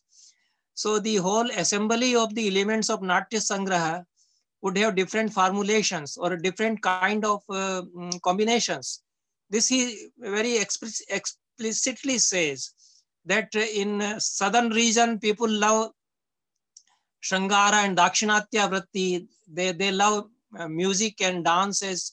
So when performances are given in South, and more music and more dance may be there, and more Kaishiki Vritti may be there. In Panchala Desha, they are very robust people. They love fighting. So you have to perform a play like that, and you have a different kind of combination of vrittis and pravrittis there. So the modus operandi, when one troupe is giving performances in different regions, in different places, the combination of diverse elements of Natya Sangraha or components of theater would change as per the requirements of the audience, as per the expectations of the theater.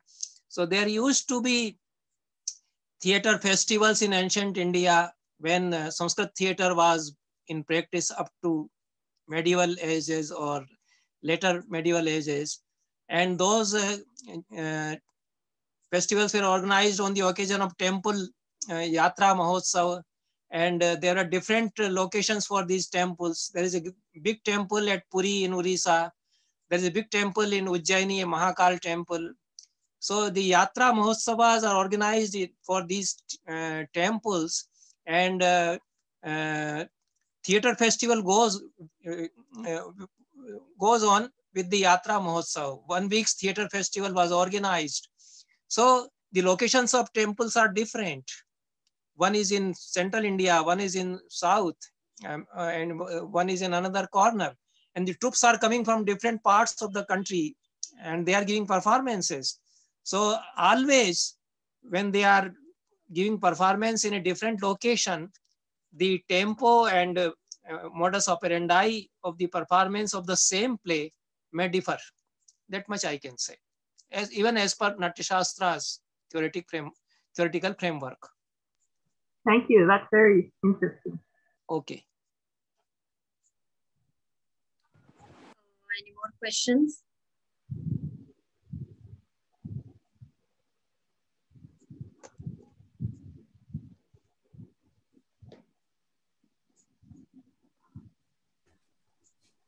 No question, but thank you, sir. Again, one wonderful session and very enriching one. And that's it. Thank you so much. Thank you, Swarada. Okay, thank you very much. It was a good experience for me also, such an enlightened audience. And I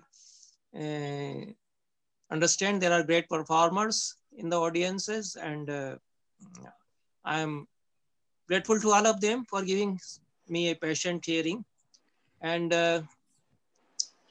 many things have been left out, because it's a vast topic, even this Natya Dharmi. And what we can do is that when we perform or when we see a play, we can discern the way Lok Dharmi and Natya Dharmi has been applied there. This can be a very interesting study. When you see the performance of Ghasiram Kotwal, you see such a beautiful use of Natya Dharmi Jabbar Patel does there. If you have seen the play, I saw the performance directed by B.V. Karant. He also used the same technique. So they make the chorus as a sort of curtain. There is no curtain on the stage. So the chorus, the singers, you see, they function in various ways. So they become like curtain, and that Ghasiram is behind that curtain, or his daughter is there behind the curtain. So several such devices, all such devices, even in modern theater, very beautifully they are used. And you can make a study of Natya Dharmi as it functions in modern theater. And you will find a very interesting theatric universe opening. Okay. Sir, we have one more question from Nicole. You may ask your question. Thank you. I wonder if, I think I have this right. You mentioned that all of dance would be Natya Dharmi because it's always representing something, you know, through the Abhinaya. So all of the dance would be considered Natya Dharmi. So I just wanted to clarify that. And then my second question is, how does something like the lighting, you know, when you spotlight some one person on the stage, how would that be considered within the Lok Dharmi or Natya Dharmi universe? No, I couldn't hear you properly. Can you say it again rather slowly? Yes. My first question was, my understanding is that everything that's dance, for example, Bharatanatyam dance, would be considered Natya Dharmi because you're always representing something through the gestures. Okay. Yes. Yes. And then my second question was the lighting in theater, you know, when you have the lighting that spotlights the person, or maybe it goes to the other side of the stage, and would that be considered part of Lok Dharmi or Natya Dharmi, or is that some other element that's separate? Lighting you are asking? Yeah, when they put, you know, sometimes yes, they put different colors like that. A very good question, yeah. Yes, so lighting on the stage and the use of lighting, even when it is mechanical use or sometimes it is very creative use of lighting, that is Natya Dharmi. It is always Natya Dharmi because in our day-to-day life, we don't have focus lamp and all such things when we are doing working in our day-to-day life, that the way they are put on the stage. So that is Natya Dharmi, but sometimes if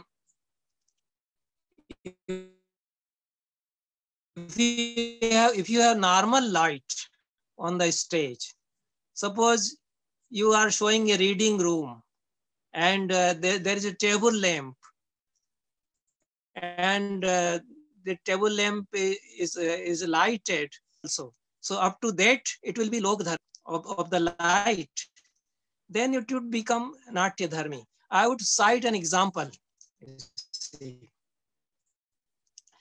In Kalidasa Shakuntala, there is a farewell scene that Shakuntala is going to Hastinapura, to the kingdom, to be united with Dushyanta.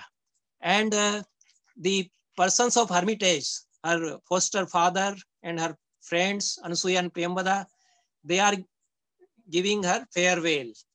And everybody is in a very sorrowful state. Shakuntala is going. It's a very touching scene of Karuna Rasa, Shakuntala going to her husband's house. So there was a light person, lighting artist Tapas Sen, a very renowned person. He was a theater artist and later on he moved to Mumbai cinema also. There also he is a great name, Tapas Sen. So I didn't see the performance, but for one of the performances of Shakuntal, he did the lighting. So the people who were there, who have worked with him, they used to tell me that when the scene of farewell of Shakuntala was being depicted, he narrowed the light on Shakuntala. All the persons are standing, Kanwa and the two daughters, the two friends of Shakuntala, Anasuya, Priyambada, and the ladies of the Hermitage, they are seeing that Shakuntala is going. Shakuntala is slowly going and going. And the light narrows on Shakuntala. First, it is on her body, then it is lowered, and then ultimately it is lowered again and again, so that only her feet moving slowly and her ankles, they are visible, and the sound of her ankles is there. So that was, people who have seen it, they said that it was a very wonderful scene, that Shakuntala is going. So the light narrowing down ultimately to her feet and her ankles and her nupuras, they are giving the tinkling sound very slowly. So the departure of Shakuntala created in a very aesthetic way, depicted in a very aesthetic way through the lighting arrangements. That is Natya Dharmi way. And in our ancient theater also, we didn't have electricity, but the deepikas were used in a very creative way. Sometimes the lamp, the deepaka and deepika, they are used. And the authors of the plays, they indicate the use of deepakas and deepikas. Sometimes it is a big burning lamp, mashal also, that is there. So all these devices are there and lighting effects are there. And when they are used creatively, they become Natya Dharmi. Thank you. Sir, we have one more question from Dipti. Okay.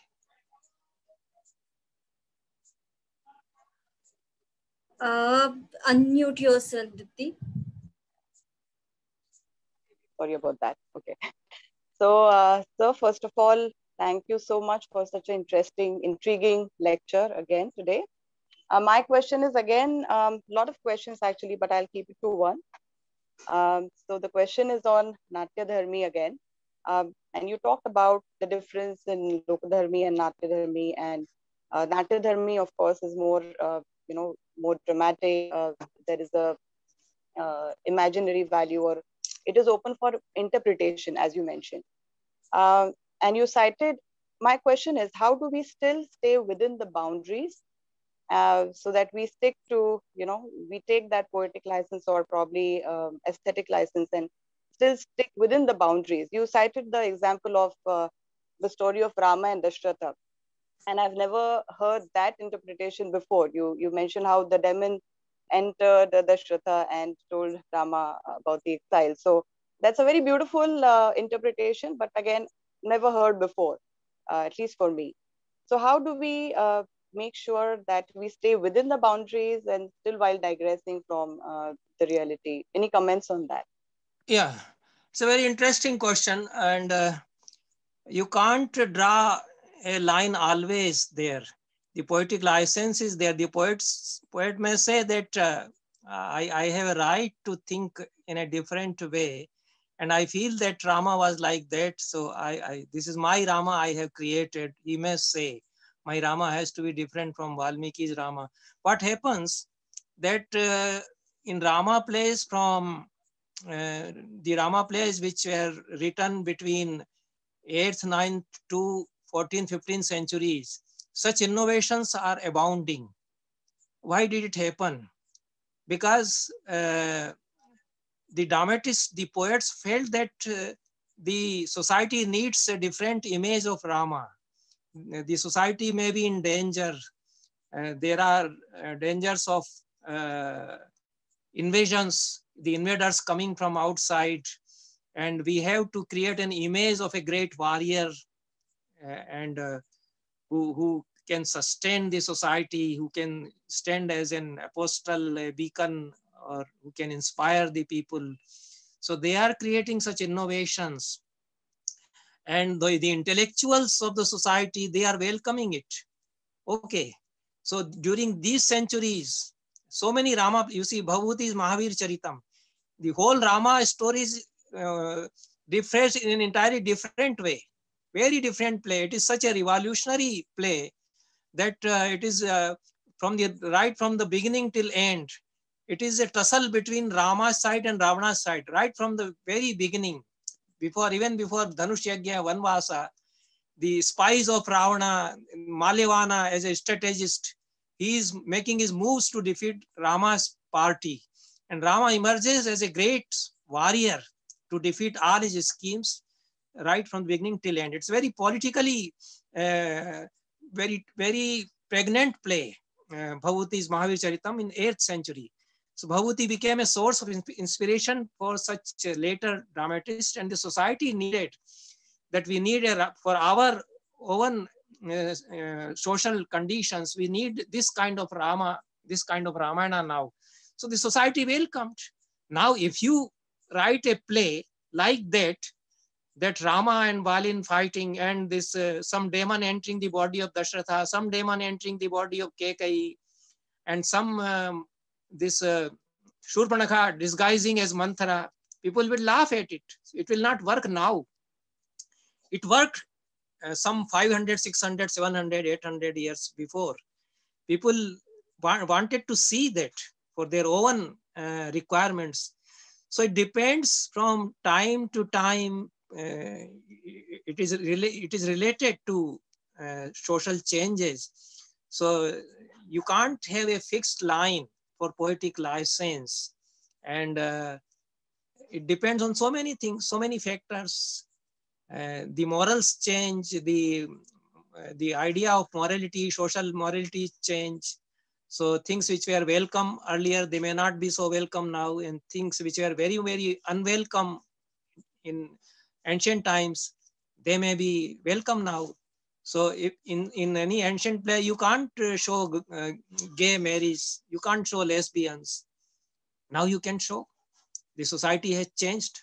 And if somebody writes a play about this, and if somebody performs a play about this, and in a Natya Dharmi way, I think that should be done. That can be done because the norms have changed. The taboos have gone. So it depends on the historical processes, on the social changes, on the difference of time and place. This much I can say. And clear-cut boundaries and clear-cut, you can't have a set of rules that poet should do this and he should not do this. No poet would like to have such restrictions on himself. He would decide. So our acharyas say that pratibha, the genius of a poet, distinguishes between shubha and ashubha, between what is desired by the society, by the people, and what is not desired. His genius is such. Otherwise, he is not a pratibha sampanna kavi. So pratibha has the viveka, and the great poets have this viveka. Now you may question those experimentations, but they must have been required. What innovations Bhagwati, Rajshekhar, and other playwrights made during those times. And Tulsidasa, why he should write a different kind of Ramayana? Everything changes, the whole perspective changes. And now I do not like the way Sita is always entreating Rama. You are my Lord. You are everything. If you do not take me to forest, I won't be able to live before you. Please, please, please take me with you. Binti bahut karo ka swami, din bandhu aru antarjami. Rakhi avadaj avadhi lagi, rahatan janiya pran. If you leave me here, I will die. I will die. Valmiki Sita says that you are a coward. You are afraid of taking me with you. I come from a Kshatriya family. I will walk before you and crush the kantakas of your way. Agrataste gamishyami mradanti kush kantakan. She is such a great heroic lady. When Rama says that you stay here, you won't be able to tolerate the sufferings of the forest. She says that you are fearing. You are afraid of taking a lady with yourself. I am such a warrior woman. I am a Kshatrani that I will walk ahead of you and I will crush the obstacles of your way. This is Sita of Valmiki. I like Sita of Valmiki better than Tulsi Sita, but Tulsidas was writing. This was Bhakti movement, and people were enamored of those very lines, which do not appear appealing to me now. So it changes. The whole course of history has changed. People still are bhaktas now. They want to prostrate before gods, and they are exhilarated when such lines are spoken. So there are so many societies within our society, and the poets, dramatists are writing for diverse societies. This happens. Okay, thank you very much. Sir, can we have a last question quickly? Yes. Yes, Nicole, you can ask.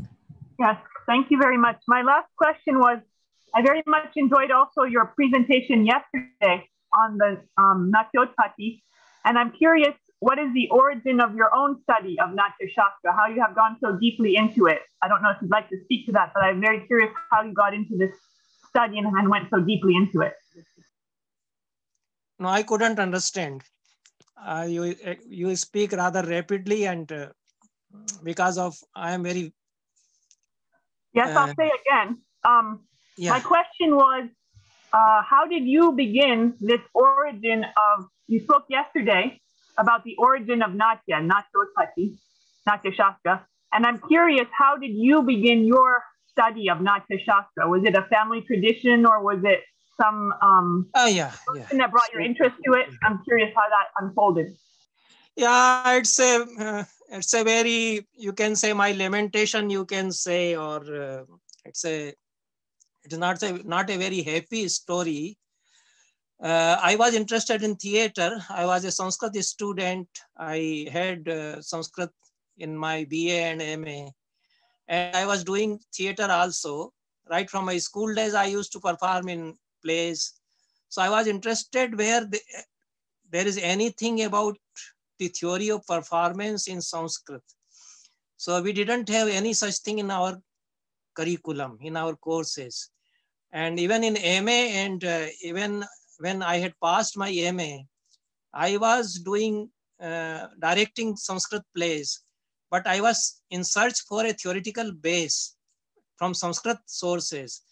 The text on dramaturgy that were prescribed in our curriculum spoke about the theory of drama, like Dashrupaka, a 10th century text.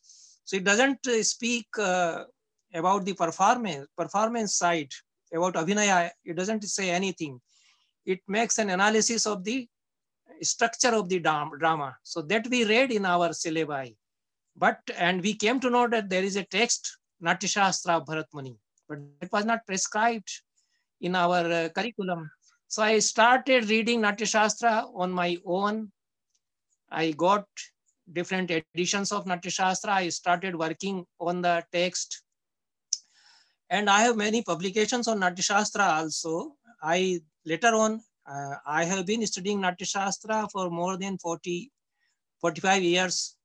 And still I can only say that I am a very humble student of Natyashastra. I can't claim any mastery over the Natyashastra. Nobody can claim actually.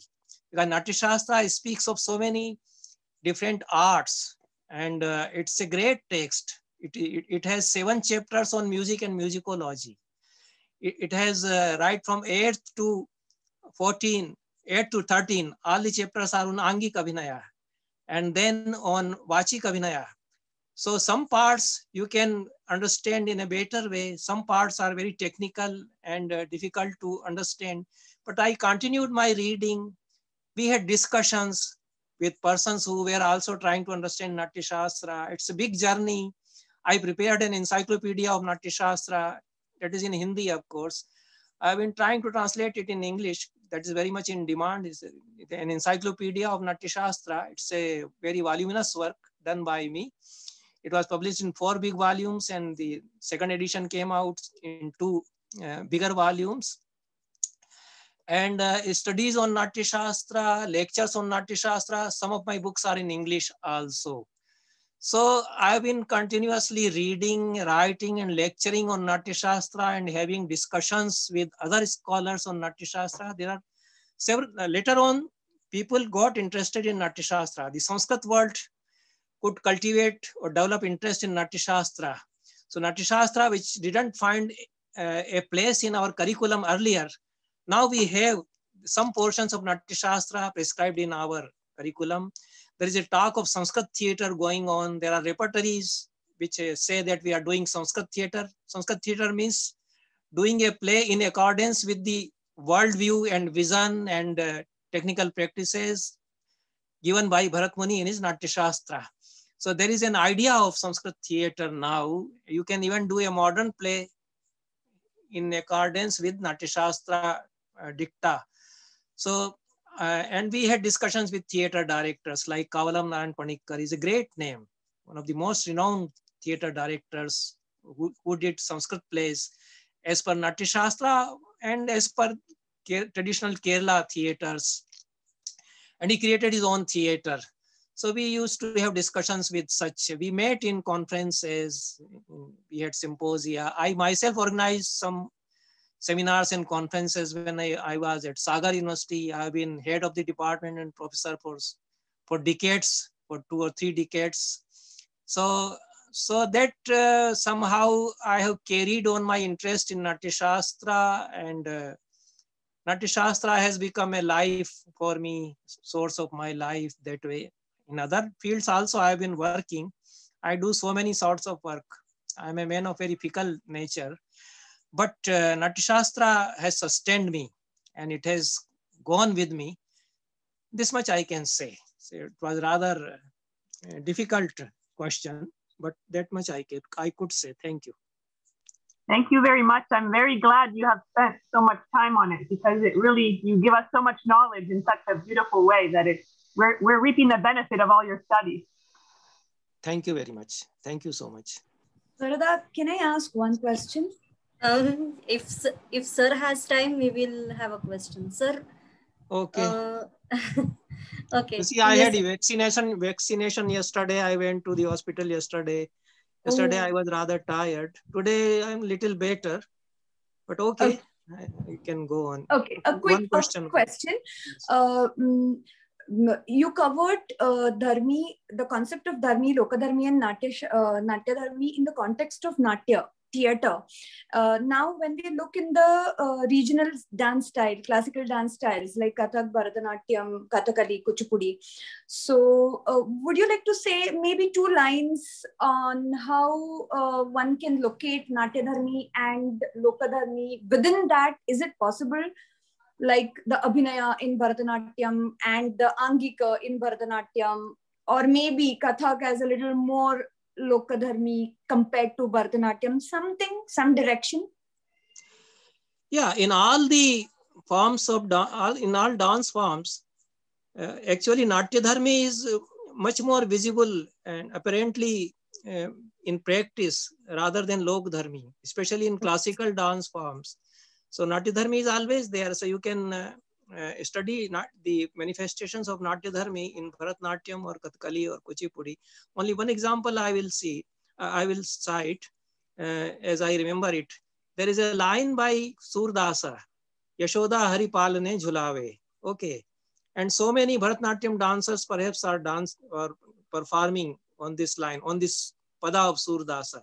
Even the Bharatanatyam dancers from South, they perhaps I saw Swapna Sundari or somebody performing on this line, on this pada of Surdas. So what the dancer does, Yashoda Hari Palane Jhulave, there is a palanquin and Krishna as a baby is lying in the palanquin and Yashoda is giving swings to that palanquin and she is full of affection. So Vatsalya, it is all for enactment of Vatsalya, mother's love for the baby. But there is no palanquin, there is no baby, only Yashoda is there. And the performer creeps in the body of Yashoda, in the bhumika of Yashoda. I saw it being rendered so beautifully that the motherly love is coming out from each part of her body, her eyes, her eyebrows, her lips, smile on her lips, the way she, in a very bewitching way, she is looking at the baby. Actually, there is no baby, so there is no Lok Dharmi, there is no Palana, Palanquin as such on the stage. So all the Lok Dharmi is done away with. It remains in the background in the sense that the audiences imagine that there is a Palana, there is a swing, and the baby is lying in the Palana, and she is giving the swing. And then she is she is so much charmed by the beauty of her baby, so much full of affection for the baby. So the performer enacts that. So this is all Natya Dharmi way, and in all forms of drama, you have Natya Dharmi in this same way. Okay. Yes, sir. Thank you. I got it clear. Thank you very much. Okay. So now I will also not take much time. So thank you so much, Tripathi sir, for giving such amazing lectures, and it was a wonderful, insightful lectures yesterday and today also. I thanks to all the participants. I thanks my colleagues, my coordinators, Shriya and Vaishnavi, for helping me yesterday and today's Nrityabodha sessions. I have few announcements, but I will share them in a WhatsApp group. So we will conclude here for today. Thank you very much, sir, once again, Okay. and good night to all of you. Thank you very much.